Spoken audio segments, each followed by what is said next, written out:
Hello, good morning, जोहार। मैं संजय और आप देख रहे हैं न्यूज झारखंड। समय हो चला है झारखंड की खबरों को जानने का, उनसे अपडेट होने का। तो चलिए जानते हैं आज की झारखंड की 25 मुख्य बड़ी खबरों को। उससे पहले अगर आप न्यूज झारखंड चैनल पर नए हैं तो प्लीज चैनल को सब्सक्राइब करके बेल आइकन प्रेस कर दीजिए, जिससे आप तक झारखंड की हर एक छोटी बड़ी खबर का अपडेट आप तक पहुंचता रहे। तो चलिए शुरुआत करते हैं आज की पहली और महत्वपूर्ण बड़ी खबर से। हेमंत कैबिनेट की बैठक आज, पेशा समेत एक दर्जन से अधिक प्रस्तावों पर लग सकती है मुहर। मुख्यमंत्री हेमंत सोरेन की अध्यक्षता में आज सोमवार को कैबिनेट की बैठक होगी। बैठक में पेशा एक्ट की नियमावली को मंजूरी मिल सकती है। झारखंड पंचायती राज अधिनियम 2001 के तहत पंचायत उपबंध, अनुसूचित क्षेत्रों पर विस्तार अधिनियम 1996 पेशा एक्ट को लेकर भी नियमावली को कैबिनेट में रखा जाएगा। वहीं इसकी मंजूरी मिलने के बाद चलते विधानसभा सत्र में इसे सभा के पटल पर भी रखा जा सकेगा। साथ ही प्रोजेक्ट भवन में आयोजित होने वाली बैठक में जनजातीय समुदाय को भी एक और तोहफा सरकार दे सकती है। सोहराय पर्व पर भी 2 दिनों के अवकाश को लेकर निर्णय लिया जा सकता है। इससे पहले सरहुल और करम पर्व पर भी 2 दिवसीय अवकाश की घोषणा इसी सरकार के कार्यकाल में हुई है। इसके अलावा 1 दर्जन से अधिक अन्य प्रस्तावों पर भी कैबिनेट विचार करेगी। इसमें शिक्षा, वित्त, पथ निर्माण, बिजली समेत अन्य विभागों के प्रस्तावों पर भी स्वीकृति मिल सकती है। कैबिनेट की बैठक झारखंड विधानसभा की कार्यवाही के बाद शुरू होगी। झारखंड में जनरल वर्ग के छात्रों को हेमंत सरकार देगी तोहफा, बढ़कर मिलेगी स्कॉलरशिप। राज्य में 9वीं से 12वीं कक्षा में अध्ययनरत सामान्य वर्ग के विद्यार्थियों को भी छात्रवृत्ति की राशि बढ़ेगी।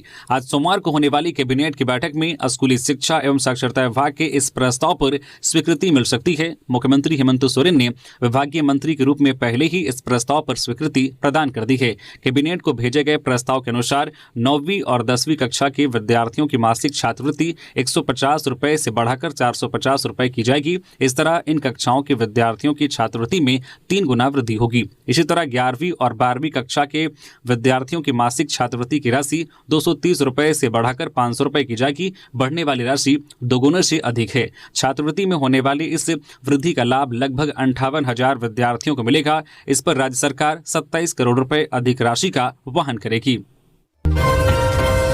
ग्रामीण विकास मंत्री की आवास घेरने आज रांची पहुंचेंगे राज्य भर के मनरेगा कर्मी। जानिए क्या है मुख्य मांगे। झारखंड राज्य मनरेगा कर्मचारी संघ के आह्वान पर आज 8 दिसंबर को एक बड़ा प्रदर्शन किया जाएगा। राज्य के अलग अलग जिलों से रांची आकर मनरेगा कर्मी ग्रामीण विकास मंत्री दीपिका पांडे सिंह के आवास का घेराव करेंगे। इस दौरान मनरेगा कर्मचारियों ने धरना प्रदर्शन की भी योजना बना रखी है।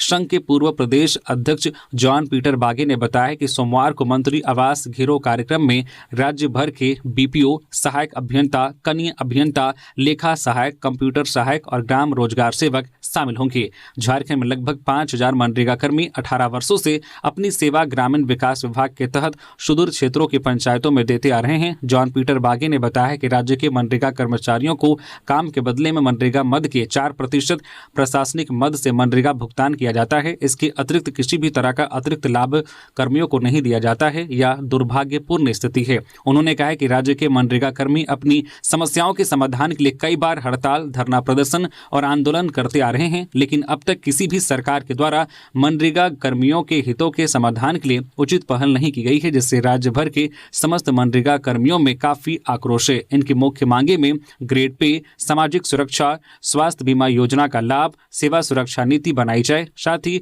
बर्खास्तगी मामलों में अपीलीय अधिकार शामिल हैं। झारखंड में अभी जारी रहेगी ठंड, तापमान में हल्की बढ़ोतरी की संभावना। झारखंड में फिलहाल ठंड का असर जारी है और आने वाले कुछ दिनों तक मौसम शुष्क रहने की संभावना है। मौसम विभाग के अनुसार अगले 3 दिनों में न्यूनतम तापमान में 2 से 3 डिग्री सेल्सियस तक बढ़ोतरी हो सकती है। हालांकि ठंड की तीव्रता बनी रहेगी।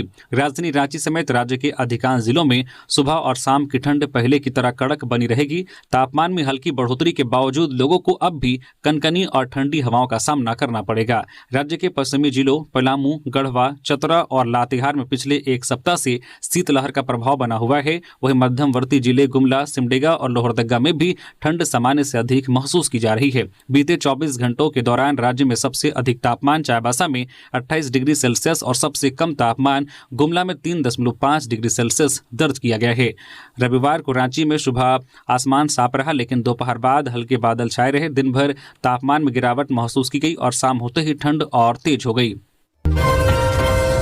एनडीए विधायक दल की बैठक, चुनावी वादे पूरे नहीं किए जाने को लेकर सरकार से सदन में मांगेंगे जवाब। झारखंड विधानसभा के शीतकालीन सत्र के दौरान एनडीए की रणनीति बनाने के लिए रविवार देर शाम भाजपा के प्रदेश कार्यालय में एनडीए विधायक दल की बैठक हुई। इस बैठक में भाजपा और लोजपा के विधायक शामिल हुए। इस बैठक के बाद भाजपा के मुख्य सचेतक नवीन जायसवाल ने मीडिया को बैठक में हुई चर्चा की जानकारी दी। उन्होंने कहा कि बैठक में बेरोजगारी, छात्रवृत्ति की राशि नहीं मिलने, मैट्रिक इंटर स्नातक की परीक्षा फीस बढ़ाने, किसानों की धान की खरीद शुरू नहीं होने और चुनाव के समय किए वादे पूरे नहीं किए जाने को मुद्दा बनाकर सरकार से सदन में जवाब मांगेंगे।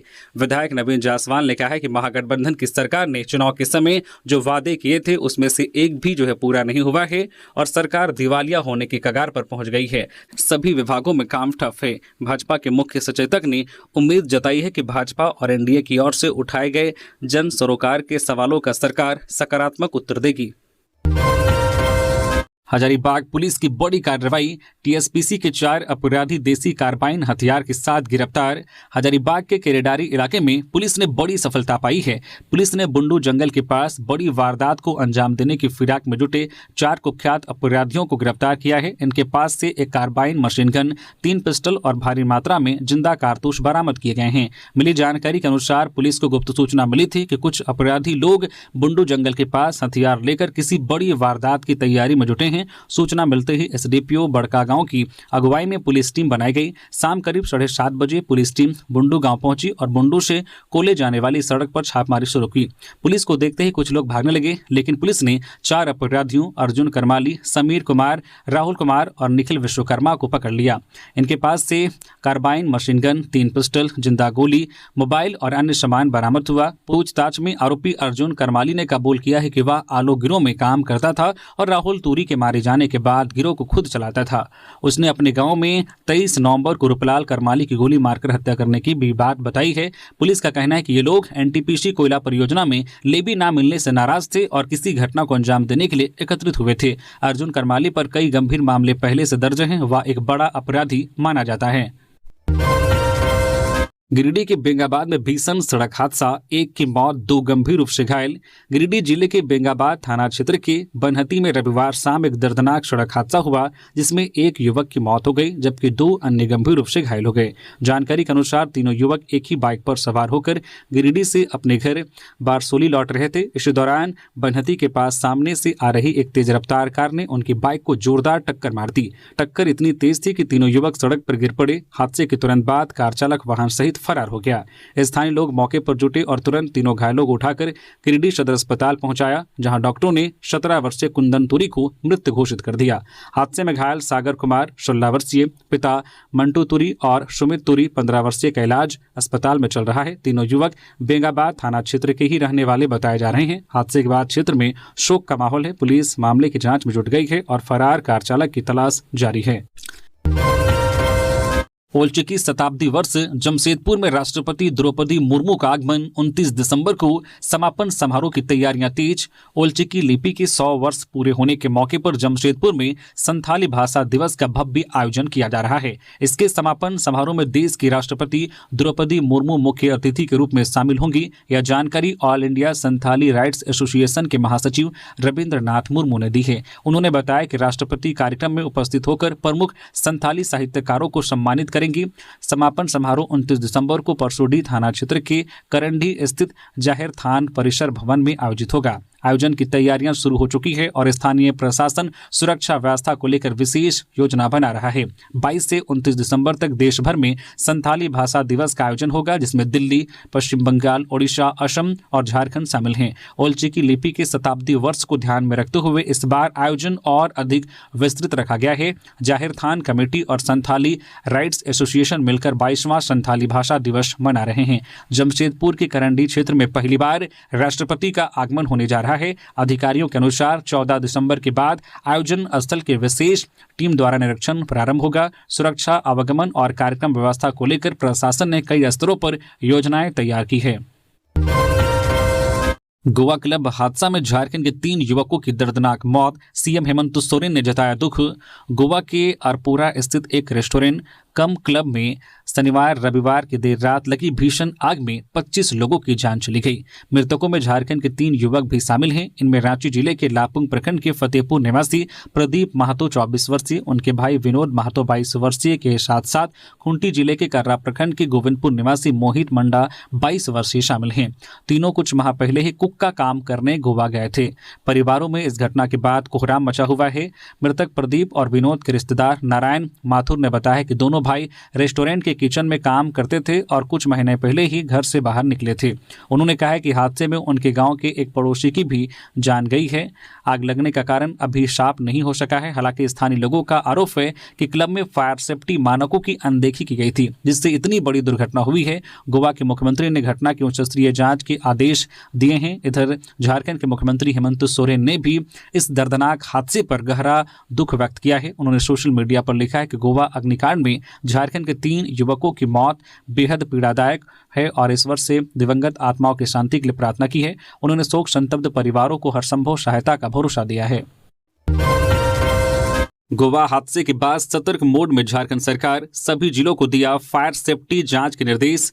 गोवा के एक बार रेस्टोरेंट में आग लगने से हुई भीषण घटना में झारखंड के 3 युवकों की मौत के बाद राज्य सरकार अलर्ट मोड में आ गई है। झारखंड के स्वास्थ्य एवं आपदा प्रबंधन मंत्री डॉक्टर इरफान अंसारी ने रविवार को सभी जिला अधिकारियों को निर्देश दिया है कि राज्य भर के रूफटॉप और छतों पर संचालित सभी बार, रेस्टोरेंट और होटलों की फायर सेफ्टी और संरचनात्मक सुरक्षा की तत्काल जाँच की जाए। मंत्री ने चेतावनी दी है कि यदि भविष्य में इस तरह की कोई दुर्घटना झारखंड में होती है तो संबंधित अधिकारी सीधे तौर पर जिम्मेदार माने जाएंगे। उन्होंने मृतकों के परिवारों के प्रति संवेदना व्यक्त करते हुए प्रधानमंत्री नरेंद्र मोदी से प्रत्येक परिजन को 1 करोड़ मुआवजा देने की मांग की है। साथ ही उन्होंने गोवा सरकार से पर्यटकों की सुरक्षा सुनिश्चित करने की अपील की है। डॉक्टर अंसारी ने कहा कि झारखंड के मृतकों के परिवारों को राज्य सरकार से आर्थिक सहायता उपलब्ध कराने के लिए वे मुख्यमंत्री से मुलाकात करेंगे। उन्होंने स्पष्ट किया है कि राज्य सरकार पूरी तरह सतर्क है और किसी भी प्रकार की लापरवाही बर्दाश्त नहीं की जाएगी। उन्होंने निर्देश दिया है कि प्रत्येक जिला प्रशासन 1 सप्ताह के भीतर विस्तृत जांच रिपोर्ट सरकार को सौंपे। झारखंड कुशवाहा महासभा अपनी मांगों को लेकर 10 दिसंबर को लोक भवन रांची में करेगी धरना प्रदर्शन।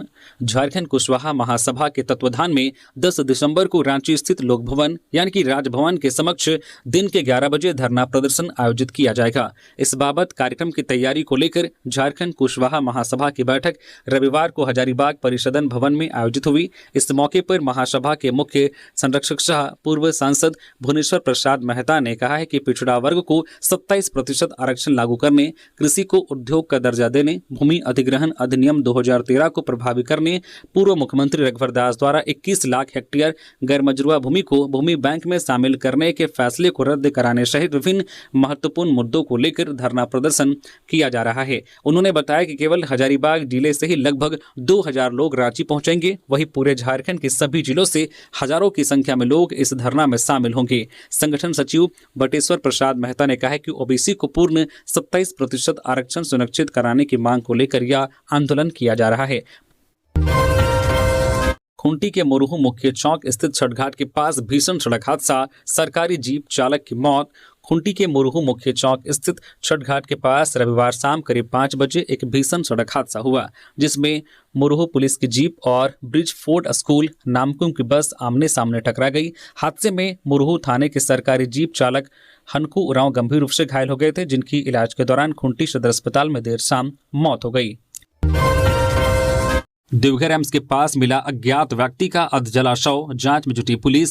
देवघर जिले के देवीपुर प्रखंड स्थित शंकरपुर गिद्धिया के बीच एम्स के पास पुलिस को एक अधजला शव मिला है। शव मिलने से आसपास के लोग सहमे हुए हैं। शंकरपुर गिद्धिया के बीच सड़क किनारे फैले जंगल में अधजली हालत में शव फेंका हुआ था। स्थानीय लोगों की नजर जब इस अधजले शव पर पड़ी, लोगों ने मौके पर देवीपुर थाने को सूचित किया। सूचना प्राप्त होते ही मौके पर पुलिस पहुंची और शव को अपने कब्जे में लेकर जांच पड़ताल शुरू कर दी है। इस मौके पर एसडीपीओ अशोक सिंह ने कहा है कि शव की स्थिति को देखने के बाद प्रारंभिक जांच से यही पता चला है कि बाहर से लाकर किसी ने शव को यहां फेंक दिया। एसडीपीओ ने कहा है कि यहां पर फेंकने के बाद उसे जलाने का प्रयास किया गया ताकि सबूत मिटाया जा सके, लेकिन आनन फानन या किसी के डर से शव को आधा जला हुआ छोड़कर अपराधी भाग गए हैं। पुलिस ने बताया कि शव की पहचान नहीं हो पाई है। शव काफी हद तक जला हुआ है, चेहरे के माध्यम से पहचान पाना मुश्किल है। शव की पहचान के लिए पुलिस आसपास के थानों में गुमशुदगी की दर्ज रिपोर्ट खंगाल रही रही है। इसके साथ ही आसपास की दुकानों में लगे सीसीटीवी फुटेज पुलिस खंगाल रही है।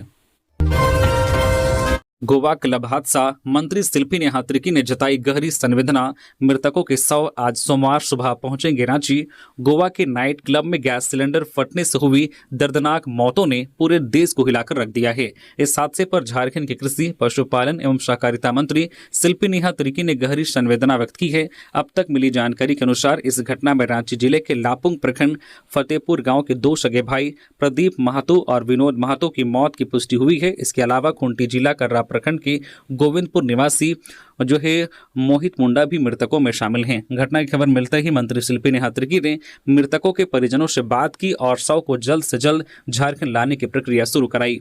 राज्य प्रवासी नियंत्रण कक्ष ने भी इसे गंभीरता से लेते हुए गोवा प्रशासन से संपर्क साधा है। मिली जानकारी के मुताबिक झारखंड के सभी तीनों मृतकों के शव आज सुबह लगभग 9 बजे तक रांची पहुंच जाएंगे। शवों को हवाई मार्ग से रांची लाया जा रहा है। मंत्री शिल्पी नेहा त्रिकी ने कहा है कि यह घटना बेहद दुखद और दिल दहलाने वाली है।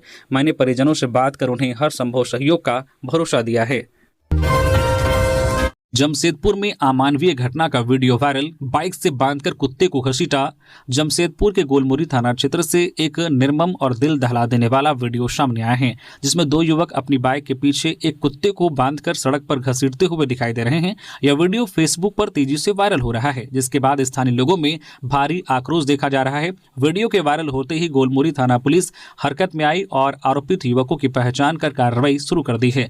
पुलिस का कहना है कि वीडियो की मदद से दोनों की तलाश की जा रही है और जल्द उन्हें पकड़ लिया जाएगा। वह घायल कुत्ते का कुछ जागरूक लोगों ने आगे बढ़कर उपचार कराया, जिसकी सराहना हो रही है। लोगों का कहना है कि निर्दोष पशु के साथ ऐसी क्रूरता समाज के लिए शर्मनाक है और दोषियों को सख्त सजा मिलनी चाहिए।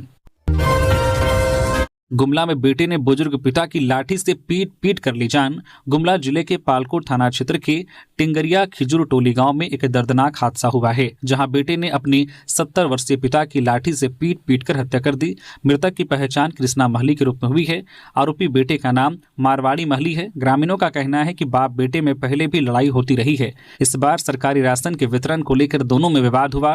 पहले दोनों के बीच हाथापाई हुई। इसी दौरान गुस्से में आए मारवाड़ी महली ने पास रखी लाठी उठाई और अपने पिता को मारने लगा। कृष्णा महली ने मौके पर ही दम तोड़ दिया। इधर ग्रामीणों ने पुलिस को बताया कि पिता पुत्र के बीच पहले कुछ दिनों से माहौल तनावपूर्ण था। पुलिस ने रविवार को शव को पोस्टमार्टम के लिए सदर अस्पताल भेज दिया है। वहीं आरोपी मारवाड़ी महली की गिरफ्तारी के लिए लगातार छापेमारी चल रही है। जामताड़ा में बनेगा 5 करोड़ का प्लास्मार्ट कॉम्प्लेक्स, स्वास्थ्य मंत्री इरफान अंसारी ने किया शिलान्यास। महिलाओं को मिलेगी 40 दुकानें। झारखंड के स्वास्थ्य मंत्री डॉक्टर इरफान अंसारी ने नारायणपुर प्रखंड परिसर में लगभग 5 करोड़ रुपए की लागत से बनने वाले प्लास्मार्ट कॉम्प्लेक्स का शिलान्यास किया। कार्यक्रम में JSL-PS से जुड़ी बड़ी संख्या में महिलाएं, ग्रामीण और स्थानीय प्रतिनिधि मौजूद थे। नारायणपुर BDO शाह अंचलाधिकारी देवराज गुप्ता भी इस अवसर पर उपस्थित रहे। शिलान्यास के बाद मंत्री ने बताया कि क्षेत्र की महिलाओं के लिए 40 दुकानें वाला एक मॉडर्न मार्केटिंग कॉम्प्लेक्स तैयार किया जाएगा, जिसे पूरी तरह महिलाओं को समर्पित किया जाएगा। इस पहल का उद्देश्य गांव की महिलाओं को आर्थिक रूप से मजबूत बनाने के साथ साथ उन्हें स्थायी रोजगार उपलब्ध कराना है। डॉक्टर अंसारी ने JSL-PS कर्मियों और स्थानीय महिलाओं को संबोधित करते हुए कहा कि सरकार माताओं और बहनों को स्वावलंबी व आत्मनिर्भर बनाने के लिए लगातार प्रयास कर रही है। पलामू सांसद ने जनजातीय कार्य मंत्रालय को लिखा पत्र, एकलव्य मॉडल आवासीय विद्यालय की मांग की। पलामू सांसद विष्णु दयाल राम ने जनजातीय कार्य मंत्रालय भारत सरकार के सचिव रंजना चोपड़ा को पत्र लिखा है। उन्होंने इस पत्र में नई दिल्ली स्थित शास्त्री भवन मंत्रालय कक्ष में व्यक्तिगत रूप से मुलाकात कर पलामू संसदीय क्षेत्र के अंतर्गत रामगढ़ प्रखंड में एकलव्य मॉडल आवासीय विद्यालय स्थापित करने की मांग की है। विष्णु दयाल ने अपने पत्र में कहा है कि रामगढ़ प्रखंड में बड़ी संख्या में अनुसूचित जनजाति के लोग निवास करते हैं, लेकिन गुणवत्तापूर्ण आवासीय शिक्षा के अभाव में स्थानीय विद्यार्थियों को गंभीर शैक्षिक चुनौतियों का सामना करना पड़ रहा है। ऐसे में एकलव्य मॉडल आवासीय विद्यालय की स्थापना से न केवल शैक्षणिक अवसरों का विस्तार होगा, बल्कि ड्रॉप आउट दर में भी कमी आएगी और आदिवासी समुदायों के समग्र सामाजिक आर्थिक विकास को बढ़ावा मिलेगा। बता दें कि एकलव्य मॉडल आवासीय विद्यालय योजना का मुख्य उद्देश्य अनुसूचित जनजाति के विद्यार्थियों को आधुनिक शैक्षणिक सुविधाएं, समग्र विकास का वातावरण एवं उत्कृष्ट शैक्षिक परिणाम उपलब्ध कराना है। इसलिए रामगढ़ प्रखंड में एकलव्य मॉडल आवासीय विद्यालय की स्थापना अत्यंत आवश्यक है। इंडिगो संकट, देवघर एयरपोर्ट पर भी असर, यात्री बेहाल, रोजगार पर भी लगा ग्रहण। अहमदाबाद में हुई विमान दुर्घटना के बाद सुरक्षा मानकों को और कठोर बनाते हुए भारत सरकार और डीजीसीए द्वारा FDTL नियम लागू किए जाने का असर अब देश भर की हवाई अड्डों पर साफ दिखने लगा है। इस नियम के कारण इंडिगो एयरलाइंस में पायलट और क्रू मेंबरों में भारी किल्लत पैदा हो गई है, जिसका सीधा दुष्प्रभाव उड़ानों पर पड़ रहा है। देश के कई हवाई अड्डों पर इंडिगो की उड़ानें या तो रद्द की जा रही है या अनिश्चित काल के लिए स्थगित हो रही है। इस संकट से देवघर एयरपोर्ट भी अछूत नहीं रहा। बीते 3 दिनों में देवघर से इंडिगो की 3 उड़ानें रद्द की जा चुकी है, जबकि रविवार की शाम दिल्ली जाने वाली इंडिगो की उड़ान भी कैंसिल कर दी गई है। लगातार उड़ानों के कैंसिलेशन की इस श्रृंखला ने यात्रियों की मुश्किलें कई गुना बढ़ा दी है। टिकट लेकर घंटों इंतजार कर रहे यात्री अचानक उड़ान कैंसिल होने की सूचना पाकर हताश नजर आ रहे हैं। यह संकट केवल यात्रियों तक ही सीमित नहीं है। देवघर एयरपोर्ट के इर्द गिर्द टैक्सी चालक, ऑटो चालक, होटल संचालक और छोटे दुकानदार भी इस कुव्यवस्था से प्रभावित हैं। यात्रियों की आवाजाही घटते ही इन लोगों की आय पर भी संकट के बादल मंडराने लगे हैं। एयरपोर्ट परिसर में वाहन चालकों का कहना है कि कई बार पूरी उम्मीद के साथ वे सुबह घर से निकलते हैं, लेकिन फ्लाइट रद्द होने की खबर मिलने पर बिना किसी कमाई के खाली हाथ लौटना पड़ता है। 8 से 11 दिसंबर तक राज्य भर की रसोइयां करेंगे विधानसभा के समक्ष प्रदर्शन। 5 सूत्री मांगों को लेकर हल्ला बोल। झारखंड प्रदेश विद्यालय रसोइया संयोजिका संघ आगामी 8 दिसंबर से 11 दिसंबर तक रांची में विधानसभा के समक्ष अपनी 5 सूत्री मांगों को लेकर प्रदर्शन करेंगी। धनबाद के रणधीर वर्मा स्टेडियम में रविवार को जिले भर से रसोइयों का जुटान हुआ। इस दौरान रसोइयों ने अपनी मांगों को लेकर नारेबाजी करते हुए बताया कि झारखंड सरकार घर बैठी महिलाओं को मैया सम्मान के नाम पर हर महीने 2500 रुपए का भुगतान कर रही है, लेकिन पूरे राज्य भर में सरकारी विद्यालयों में बच्चों की देखभाल और भोजन बनाकर खिलाने से लेकर साफ सफाई तक के काम करने के नाम पर मात्र 3000 की राशि देती है। हम सभी जानते हैं कि हमसे अधिकतम मजदूरी करने वाले मजदूर महीने में कमा लेते हैं, वह भी मजदूरी करके महीने में 12 से 15 हजार कमा लेते हैं। सरकार को हमारी मांगों पर ध्यान देना चाहिए। PLFI का कुख्यात नक्सली लातेहार में गिरफ्तार, लेवी के लिए देता था ठेकेदारों को धमकी। PLFI के कुख्यात नक्सली लोकेंद्र यादव को लातेहार पुलिस ने गिरफ्तार कर लिया है। लोकेंद्र यादव लातेहार जिले के हेरंज थाना क्षेत्र समेत आसपास के इलाकों में आतंक मचा रखा था। लातेहार SP कुमार गौरव के निर्देश पर पुलिस टीम ने हेरंज पांकी मुख्य मार्ग पर छापेमारी कर लोकेंद्र यादव को गिरफ्तार किया है। गिरफ्तार नक्सली लोकेंद्र यादव पलामू जिले के पांकी का रहने वाला है। दरअसल लोकेंद्र यादव इन दिनों लातेहार जिले के हेरंज थाना क्षेत्र में सक्रिय था और PLFI उग्रवादी संगठन को मजबूत करने का प्रयास कर रहा था। लोकेंद्र यादव इस इलाके में काम कर रहे संवेदकों से लगातार रंगदारी की भी मांग करता था। वर्तमान में यह राकेश जी और विकास जी के नाम से क्षेत्र में काम कर रहे लोगों को व्हाट्सएप कॉलिंग के जरिए धमकी देता था और उनसे रंगदारी की मांग करता था। धनबाद में जहरीली गैस का खतरा बढ़ा, मुख्य सड़क तक पहुंचा प्रकोप, जल्द होगा विस्थापन।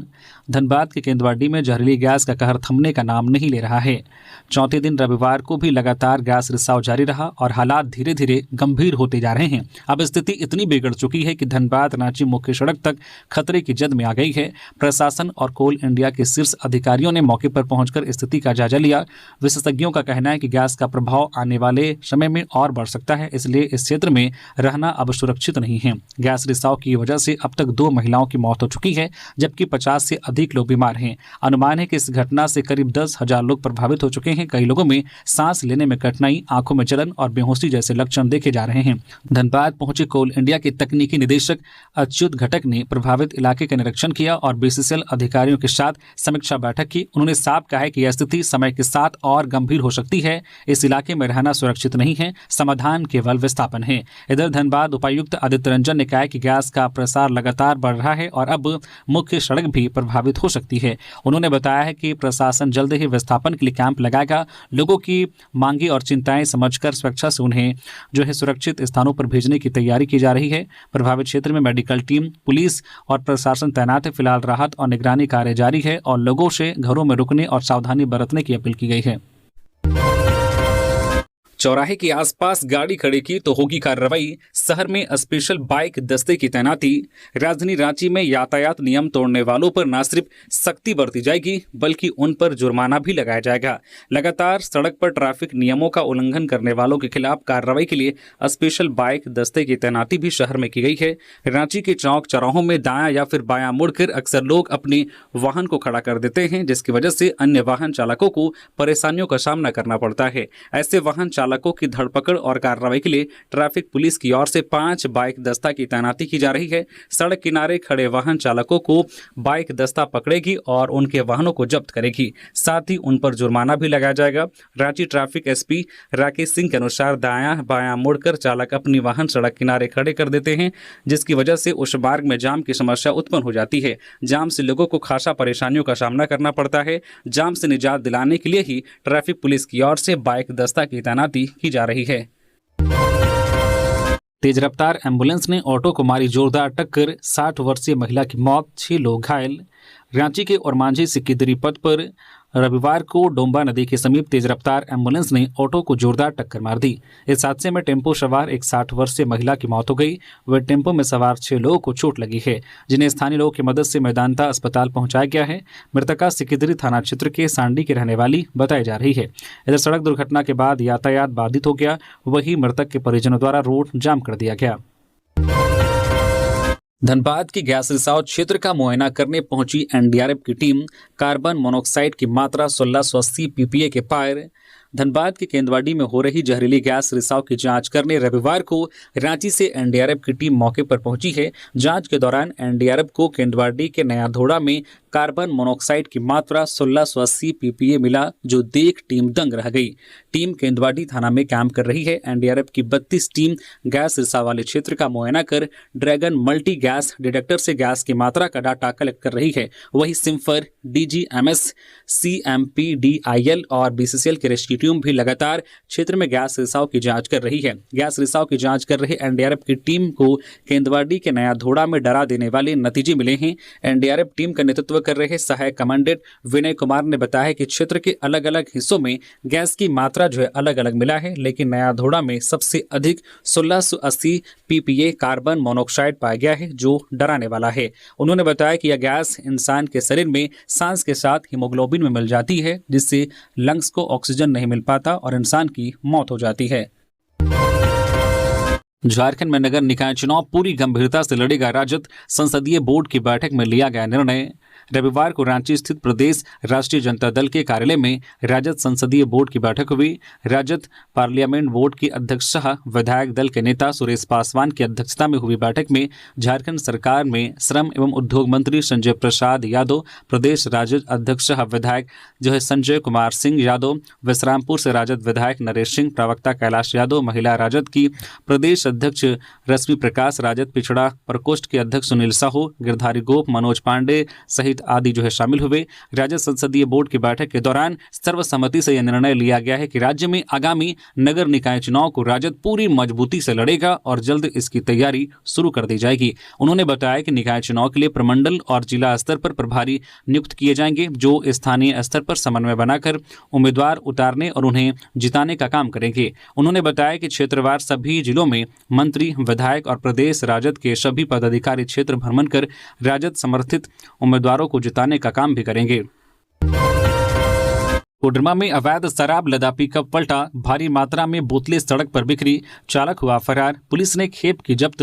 कोडरमा जिले के सतगावा थाना क्षेत्र में अवैध अंग्रेजी शराब से लदा एक पिकअप वाहन पलट गया।